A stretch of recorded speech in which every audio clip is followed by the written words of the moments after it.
The video starts with a slow zoom on a trembling hand gripping a worn photograph, a family of 3, all smiles under a summer sun. A child's voice echoes faintly, "Daddy, do you remember when we went to the lake?" The man stares blankly at the picture. His eyes begin to water, but not from recognition, from fear. In the next moment, he lifts the photo to the flame of a lighter and watches it burn. Cut to black. One word appears on screen: forgotten. Evan Hart didn't remember the crash. Not the way people said it happened: the rain, the screech of tires, the sound of metal folding in on itself like paper. He didn't remember the hospital either, or the faces that sat by his bed for weeks after. What he did remember was waking up in a new apartment with a view of an alley and a stack of unopened bills on the counter. The refrigerator buzzed like a dying insect. The walls were a dull beige, uncomfortably clean, like they had something to hide. Dr. Marissa Wexler, his neurologist, called it retrograde amnesia, a partial, selective kind. "You've retained your motor functions, language, and procedural memory," she'd said gently, "but your autobiographical memory, your life history, is patchy, possibly trauma-induced." She warned it could return in pieces or not at all. Evan nodded. That was 2 months ago. He spent his days walking the city like a ghost, tracing streets that didn't feel familiar but also didn't feel new. No one waved. No one stared. He was no one. Until the knock on the door. It came just after midnight. One knock, then silence. Evan stared at the door for a long time before opening it. There was no one there. Just a small envelope on the floor. Inside was a Polaroid. A little girl with tangled blonde hair and chocolate on her face. She was sitting in someone's lap, Evan's lap. He was younger in the photo, happier, holding her like she was his entire world. Written on the back in rushed pen: "You promised you'd never forget her." Evan dropped the photo like it was acid. His hands shook violently. He stared at the door as if it might knock again. The next morning, he brought the photo to Dr. Wexler. "This could be the key," she said. "Sometimes a strong emotional trigger can dislodge buried memories. But I need to ask, do you remember her?" He didn't. But that night, he dreamed of water. A lake. A girl screaming. He woke up gasping. On his nightstand, the photo was gone. In its place was a crayon drawing. A house, a sun, a little girl holding hands with a man. Scribbled in red: "Come back to me, Daddy." Evan's heart thudded so hard it made his vision blur. He didn't know what scared him more, that someone was inside his apartment, or that part of him wanted to believe she was real. The next day, he visited the address written on the corner of the drawing. A white house with peeling paint. Empty swing in the yard. Curtains drawn. He knocked. A woman opened the door. Her eyes widened. "Oh my God," she whispered, stepping back. You're not supposed to be here." Evan stared. Her face stirred something deep inside his chest, something like panic. Do I know you?" he asked. She nodded slowly, eyes glassy. "You're my husband." The words hung in the air like smoke. "You're my husband." Evan didn't move. His feet felt bolted to the porch. The woman in front of him had eyes that shimmered with disbelief, but behind that, something else. Resentment? Fear?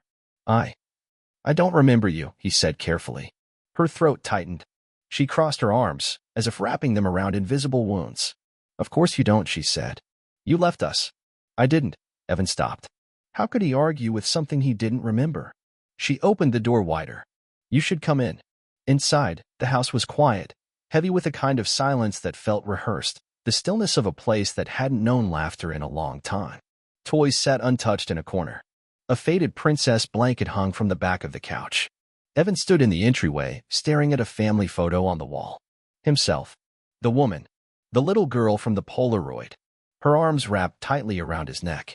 "I don't remember this," he whispered. The woman, her name was Lauren, sat on the arm of a chair, watching him like she was waiting for something to break. "You were gone for 3 years," she said. "Vanished without a word. No phone call. No note. I reported you missing. The cops said you probably ran off. But I knew better." Evan swallowed hard. "What happened?" She hesitated, then got up and pulled open a drawer. From it, she retrieved a file, thick, stapled, yellowed at the corners.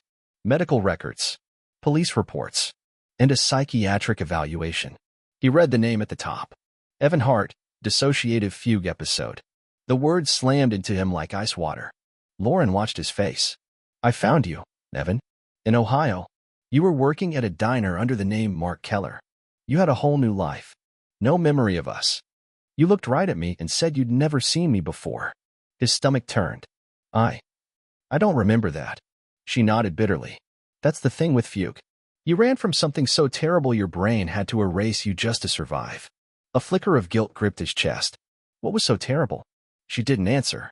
Instead, she walked down the hallway and returned with a shoebox. Inside were more drawings. The same childish scrawl. Come back, Daddy. The water is cold. You promised you'd never let go. His breath caught. Where is she? He asked. Where's our daughter? Lauren's lips pressed into a hard line. Gone. Gone where? Her voice cracked. Dead. The room tilted. Evan reached for the wall to steady himself. How, he asked, but the word came out hoarse, like he didn't want the answer. Lauren's eyes filled. You took her to the lake. That day. Just the two of you. Said you needed to talk. You came back alone. Evan's chest constricted. You said she slipped. That you couldn't save her. His knees gave out. He collapsed to the floor, the drawing spilling around him like blood. Lauren crouched beside him, her voice low, trembling.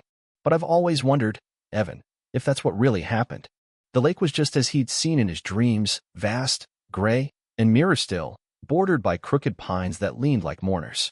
Evan stood at the edge of the dock, arms wrapped tightly around his chest, staring into the water as if it might confess something. He hadn't come alone. Lauren sat in the car behind him, engine idling, refusing to step out. She hadn't wanted him to come at all.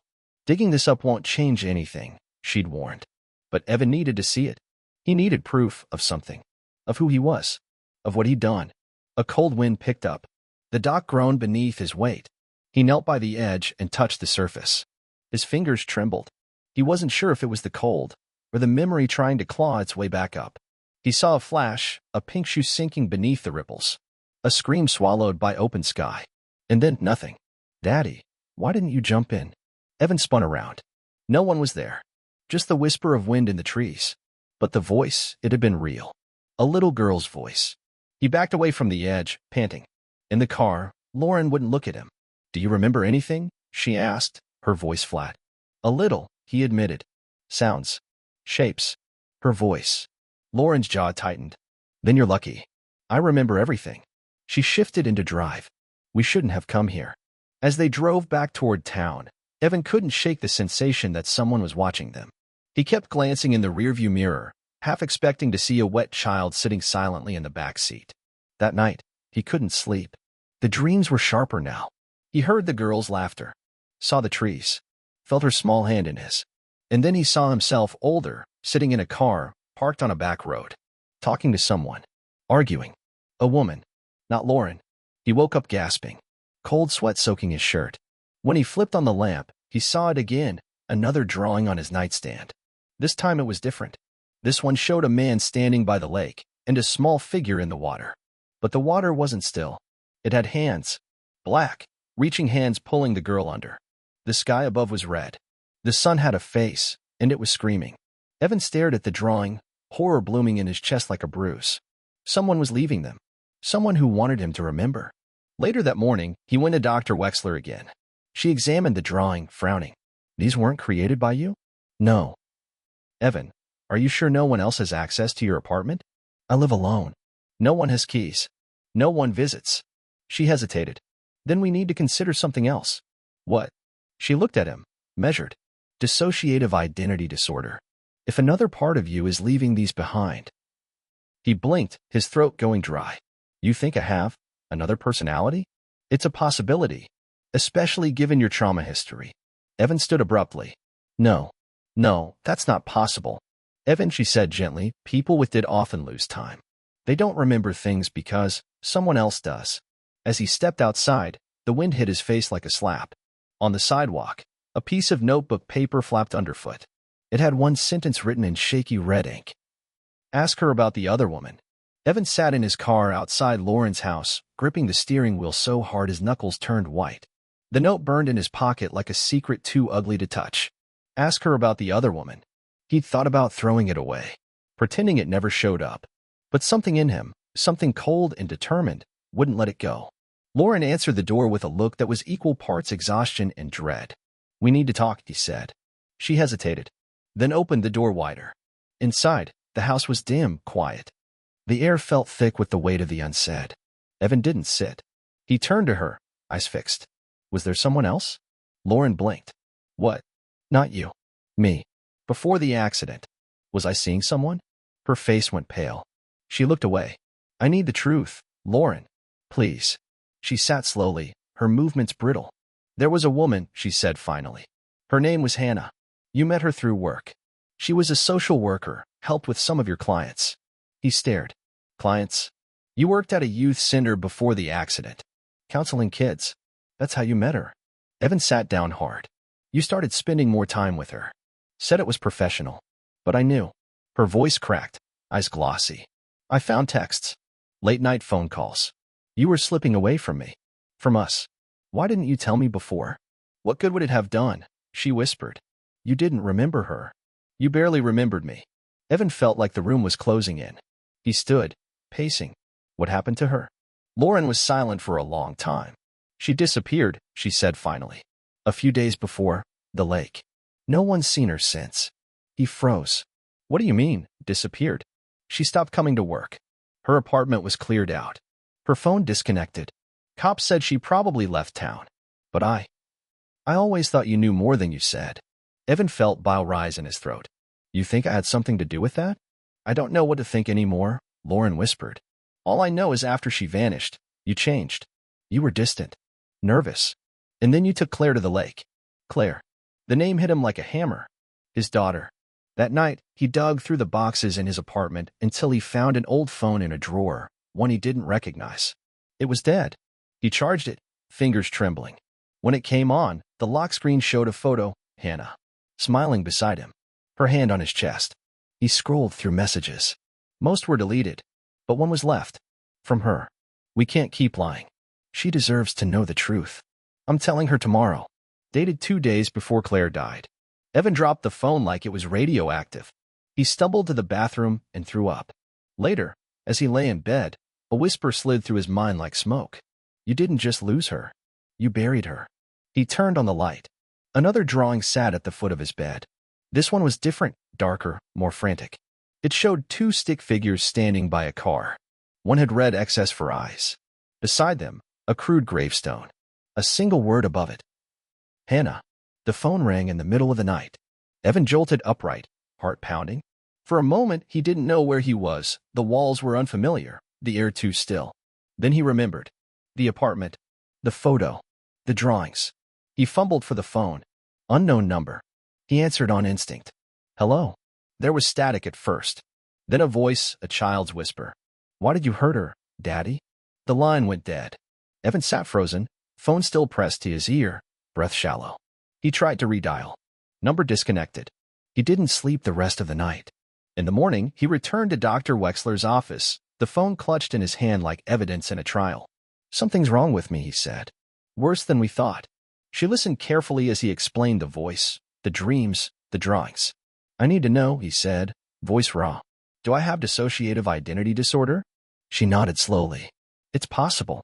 The amnesia, the lost time, the alternate behaviors, they're all markers. Especially if you've experienced sustained trauma in your past. Evan tried to steady his breath. Then who's leaving these notes? These drawings. Dr. Wexler leaned forward. If it is did, then there could be another part of you, an alter, who holds memories you don't. Sometimes, one identity forms to protect the rest from something they can't bear. He blinked at her, uncomprehending. You mean, like another person inside me? In a way, yes. He stared at the floor. Then what did I do? What is he trying to tell me?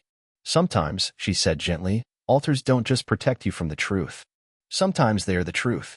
That night, Evan turned on a voice recorder and placed it beside his bed. Just in case. When he woke the next morning, the recorder was still running. He pressed play. Static. Then breathing. Then his own voice, but colder, lower. She doesn't scream when you hold her under, the voice said. Not after the first time. Evan dropped the recorder, shaking. His stomach twisted in knots. He needed answers. Real ones. He returned to the youth center where Lauren said he used to work. The receptionist stared at him like a ghost had walked in. You're Evan Hart, she said. I remember you. You left so suddenly. Do you remember Hannah? He asked. Her expression darkened. Of course. Sweet girl. She was in love with you, I think. Everyone knew it. Do you know what happened to her? The receptionist lowered her voice. Rumor was, she got pregnant. Said it was yours. Evan felt like the floor dropped out from under him. What? He whispered. She said she was going to tell your wife. Then she disappeared. Outside, the sky was turning slate gray. Thunder rolled in the distance. Evan sat in his car, shaking. He didn't remember her. He didn't remember any of it. And yet, some part of him had recorded that voice. She doesn't scream when you hold her under. He looked in the rearview mirror. For a split second, he saw himself smiling. But it wasn't his smile. It was someone else's. Evan didn't go home. He couldn't. Instead, he drove aimlessly, thoughts churning, hands trembling on the wheel. The words looped in his head. She was pregnant. She was going to tell your wife. Then she disappeared. The voice on the recorder echoed through him like poison. She doesn't scream when you hold her under. He found himself pulling into the parking lot of a rundown motel outside the city. He paid cash, asked for a room on the far end. Somewhere quiet. Somewhere he could be alone. Inside, the silence was deafening. He sat on the bed, recorder in hand, and pressed play again. Listened to that voice, his voice, but wrong, over and over until the sun went down. And then something strange happened. He lost time. When he blinked again, it was morning. The recorder had moved. He was on the floor, one shoe on, dried blood under his fingernails. He checked the recorder. A new message. The voice again, calmer this time, almost sad. Her name was Claire. She had your smile. You promised to protect her. But you lied. You always lie. Then a pause. A breath. She wasn't the first. Evan dropped the device like it burned. His stomach churned. He rushed to the sink and splashed cold water on his face, heart hammering. When he looked up, something was scrawled in the condensation on the mirror. Ash remembers. He staggered back. Who's Ash? He whispered. Later that morning, he returned to Dr. Wexler in a frenzy. Does the name Ash mean anything? He asked. She paused, eyes sharp. You told me that name once. In a session, under light hypnosis. Said he was the one who kept the secrets. Evan nodded, trembling. I think he's trying to talk to me. Then maybe it's time you let him. She led him into a dark room. Reclining chair. Soft lighting. A metronome ticking slowly. Just listen to my voice, she said. Breathe. Let the memories come. And they did. Suddenly, he was underwater. Dark, endless water. He was holding something, someone. A girl, thrashing. Claire. She wasn't screaming, she was begging. And then, he let go. The water swallowed her. Evan jolted upright, screaming. Sweat soaked his shirt. Dr. Wexler steadied him, her face pale. What did you see? He couldn't speak. Just shook his head. Later, in the parking lot, he found a new drawing under his windshield. It showed 2 graves. One marked Claire. The other Hannah. But next to them was a third, freshly dug, labeled simply, you. As he stared at it, a memory, sharp and sudden, exploded in his mind. A cabin, hidden in the woods. A shovel, dirt under his fingernails. Hannah's eyes, wide and lifeless. He dropped to his knees. Because in that moment, he remembered Ash. Not a stranger. A child. A voice created in the dark. A boy made to carry the things Evan couldn't. And Ash was tired of carrying them alone. The cabin wasn't far. Evan didn't know how he remembered it, only that once the image came into his head, the green tin roof, the cracked stone chimney, the crooked path through the woods, it was like muscle memory. His hands knew how to steer. His feet knew where to walk. The air in the trees was thick with mist and silence. No birds. No wind. Just the crunch of leaves under his boots and the thudding of his own heart. When the cabin came into view, something inside him broke. He'd been here before. The door creaked open without resistance. Dust hung in the air like ghosts. A broken lamp lay on the floor. A child's stuffed bunny slumped in the corner, its fur stained and one button eye missing. In the back, the crawlspace door was ajar. He dropped to his knees and found bones. Small, fragile, wrapped in cloth that had once been pink. He fell backward, hands clutched to his face, a scream rising from a place too deep for words. Claire. He'd buried her here. Not by accident. Not in panic. With intention. The memories surged like floodwater. Hannah's voice, begging him to do the right thing. Lauren screaming when he came home alone. Claire's terrified eyes in the lake, fingers clinging to his shirt before he let go. The rage. The spiral. The fracture. And then, Ash. A boy who appeared in the mirror when Evan couldn't bear to see his own face. Ash, who left the drawings. Ash, who whispered through static at night. Ash, who remembered. Because Evan had made him. A child altar created in the wake of unbearable guilt to carry the weight of murdered innocence, to protect Evan from the truth. But now the wall was gone, and the voice in his head was no longer whispering. It was weeping. I tried to save her, Ash said inside his skull. But you made me watch. Evan knelt in the dirt, shaking, broken, tears carving lines through the dust on his face. I'm sorry, he sobbed. God, I'm sorry. He pulled out his phone and dialed 911. I need to report a body, he said. My daughter. Her name was Claire Hart. The line went quiet. Then, sir, did you say your daughter? Yes, he said, trembling. I killed her. Later, in the back of a police cruiser, Evan watched the trees blur past. Rain began to fall, soaking the earth that had hidden too many secrets for too long. And for the first time in 3 years, he felt something unfamiliar. Not peace, not closure, but truth. In the back of his mind, Ash was quiet now. Sleeping, maybe, or gone. And Evan was finally, fully, alone.